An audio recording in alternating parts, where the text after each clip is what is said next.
There's a reason why ghosting feels like a physical wound, and a 70-year-old philosopher predicted all of this. Hey, I'm Mike Baggs, your friendly neighborhood neuroscientist, and this is why we want to expel one another.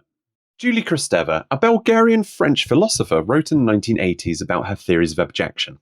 Abject aren't things you merely dislike, they're things that repulse you, things that blur the lines between where you end and others begin. Corpses, bodily fluids, the uncanny, things that look not quite right. And the Annihilation swimming pool scene is a classic example of this, both beautiful and grotesque. Your nervous system doesn't know whether to lean in or run. Kristeva argues that the abject are important because it reminds us of our own fragility, our own morality, our own boundaries. And I think this reaction, this pre-rational, violent expulsion, has completely colonized modern dating. It's not that you went on a date and thought rationally, this person isn't quite right for me. It's that you saw they were wearing cheap, dirty ballet pumps, and before your brain could make a rational thought, your body had made the decision for you. Korean philosopher Byung-Chul Han argues in The Agony of Eros that we don't live in a time with too much choice, which is ruining romance and relationships, but we live in an era where there's not enough mystery. And without that mystery, everything's just flattened.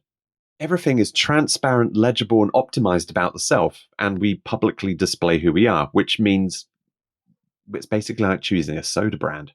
I personally believe that when we lose Eros, that curious, creative, slightly unhinged desire to go forth into the world and fall in love with things, all we're left with is Thanatos, the death urge, the urge to destroy, to expel, to reject. And we are living through incredibly thanatic times.